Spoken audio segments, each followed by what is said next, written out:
7월 4일 월요일 매일 쌓아간 위대함. 중국 명나라 시절 만리장성 동쪽 끝에 마지막 관문인 산해관에 달 편에게 글씨를 쓸 명피를 구한다는 소식이 퍼졌습니다. 그동안 단 한 번도 외적이 침입하지 못해 천하제일관이라 불린 산해관의 편의 글씨가 희미해졌기 때문입니다. 황제인 신종이 특별히 내린 명령이었기에 중국 각지에 내로라 하는 서예가들은 모두 산해관에 모였습니다. 유명세가 아닌 오로지 손수 써낸 글씨만으로 평가하여 마침내 한 명의 서예가가 뽑혔는데, 놀랍게도 그 사람은 산해관 옆 객잔에서 일하는 심부름꾼이었습니다. 관료들은 도저히 믿을 수가 없어 눈앞에서 글씨를 써보라고 했고, 남자는 붓도 들지 않고 옆에 있는 걸레에 먹을 적셔 단숨에 편에게 쓰인 천하제일관과 똑같은 글자를 써냈습니다.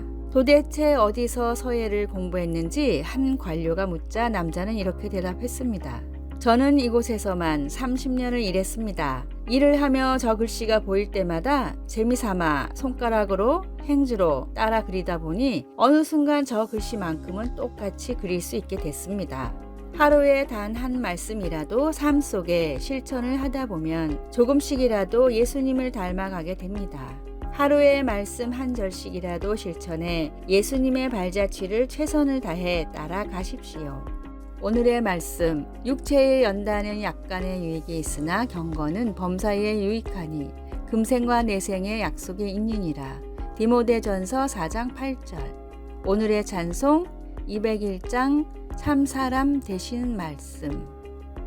오늘의 만나, 아무리 힘들어도 주님을 닮아가는 일을 포기하지 마세요. 아침에 묵상한 말씀을 하루 동안 반드시 실천해 봅시다.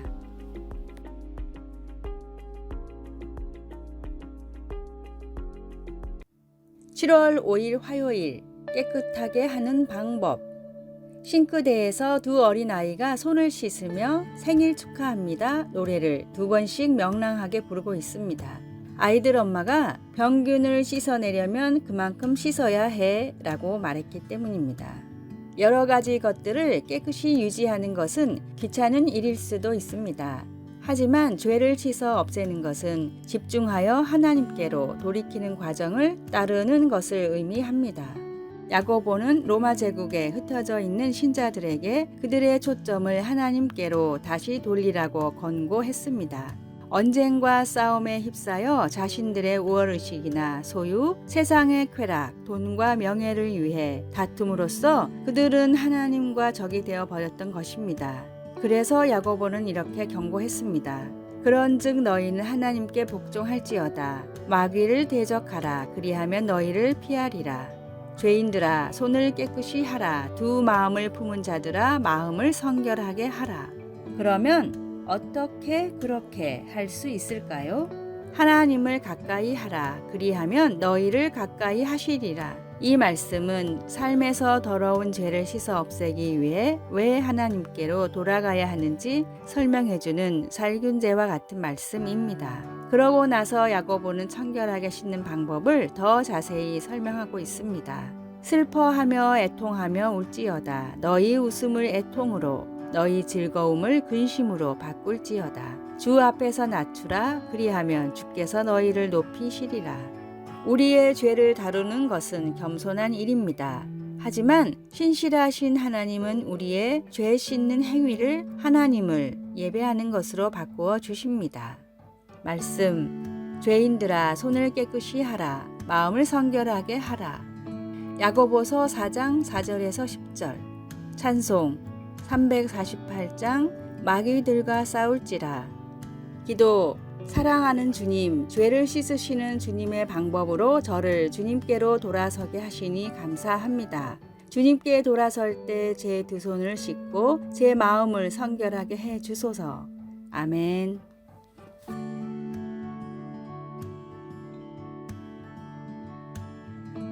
(7월 6일) 수요일, 효과적으로 설득하는 법.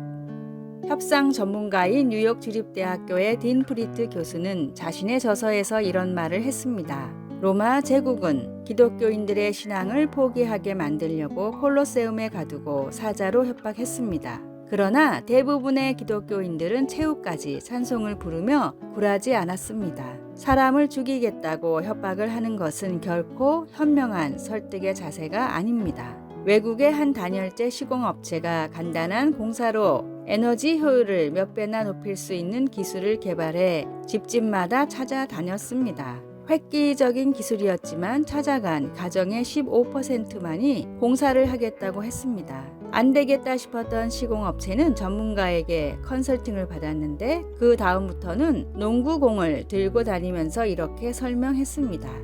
지금 이 집의 모든 창문이 닫혀 있지만 사실 새고 있는 에너지를 모두 합치면 창문에 농구공만한 구멍이 나 있습니다. 단지 설명의 방법만 바꿨을 뿐인데 성공률은 무려 61%로 4배나 높아졌습니다. 어거스틴은 남을 설득하기 위해선 먼저 내가 좋게 변해야 한다고 말했습니다. 복음을 전하고 전도의 가장 좋은 방법은 충만한 은혜로 변화된 나의 삶을 보여주는 것입니다. 나날이 예수님을 닮아가는 큰 복을 달라고 간절히 기도하십시오. 오늘의 말씀, 좋은 것으로 내 소원을 만족하게 하사 내 청춘을 독수리같이 새롭게 하시는 도다. 시편 103편 5절. 오늘의 찬송 425장 주님의 뜻을 이루소서. 오늘의 만나 생명력이 있는 말씀으로 날마다 새롭게 변화시켜 주소서. 복음을 위해 더 좋은 모습으로 변화를 시도합시다.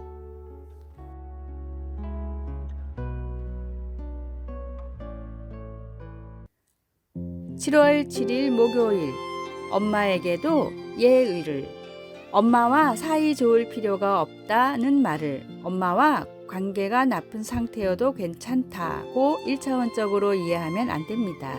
이것은 엄마를 전지전능한 신으로 여기지 마라는 의미이자 엄마에게도 예의를 지키라는 주문입니다. 얼마 전 대학 후배와 이런 대화를 주고받은 적이 있습니다. 밖에 있는데 엄마가 자꾸만 전화를 해요. 내가 집에 들어갈 시간이 지났으니까 그런 게 아닐까? 알아서 들어갈 건데 왜 연락을 해요?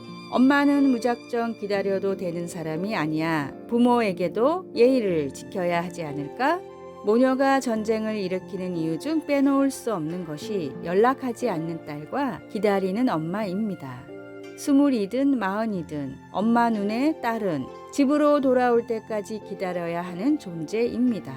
밖에서 무슨 일을 하고 다니는지, 따로 살 경우에는 밥은 잘 먹고 다니는지, 연애라도 하면 남자친구랑 사고라도 치는 것은 아닌지 별의별 걱정을 다 합니다. 그러므로 딸들에게는 엄마를 안심시켜야 할 의무가 있습니다. 문자나 전화로 안부만 들려줘도 엄마들은 안심합니다. 저는 이 작업을 엄마 안심시키기라고 부르고 있습니다.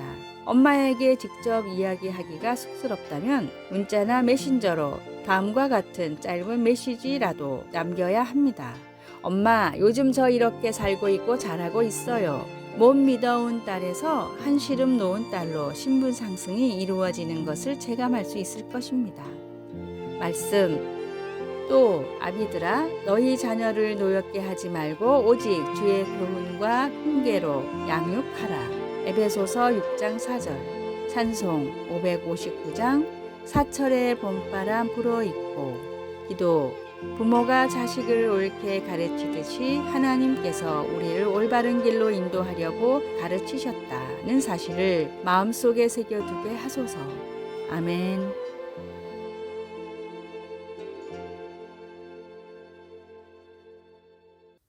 7월 8일 금요일, 호칭의 중요성. 벨 연구소의 품질 관리 책임자 에드워드 데밍에게 한 미국의 물류 서비스 회사가 컨설팅을 의뢰했습니다. 직원들이 배송 물건을 너무 대충 확인하고 배달합니다. 이로 인해 큰 손해가 있는데 혹시 좋은 방법이 없을까요? 이 회사는 전체 직원의 56%가 컨테이너에 실려온 물품을 대충 분류해 잘못된 배송으로 인하여 매년 5억 원에 가까운 손실을 내고 있었습니다. 금전적 손실을 떠나 물류회사에는 치명적인 배송 실수로 인해 소비자와의 신뢰가 깨지는 것이 더 큰 문제였습니다. 복잡해 보이는 문제였지만 에드워드는 회사 담당자에게 해결책을 단 한마디로 말했습니다. 오늘부터 배송 기사들을 물품 분류 전문가라고 부르세요. 그런데 이 어이없는 해결책이 정말로 효과가 있었습니다. 배송 기사들을 물품 분류 전문가라고 이름을 바꾸자 한 달 만에 56%의 실수가 10%로 급감했습니다. 말에는 사람의 생각과 행동을 바꾸는 즉각적인 힘이 있습니다. 나를 어두운 세상에 빛을 비출 복음의 등대로, 복음이 필요한 전도 대상자들을 VIP로, 함께 동역하고 헌신하는 성도들을 하나님이 붙여주신 가장 귀한 동역자로 생각하고 좋은 명칭으로 불러보시기 바랍니다. 오늘의 말씀, 너희는 그렇지 않을지니 너희 중에 큰 자는 젊은 자와 같고 다스리는 자는 섬기는 자와 같을지니라. 누가복음 22장 26절. 오늘의 찬송 92장 위에 계신 나의 친구. 오늘의 만나, 상대를 나보다 낮게 여기는 겸손의 마음을 주소서. 만나는 모든 사람에게 될 수 있으면 존칭을 씁시다. 아래의 빨간색 글자 구독을 누르시어 더 많은 전도의 열매를 맺으시기를 기도합니다.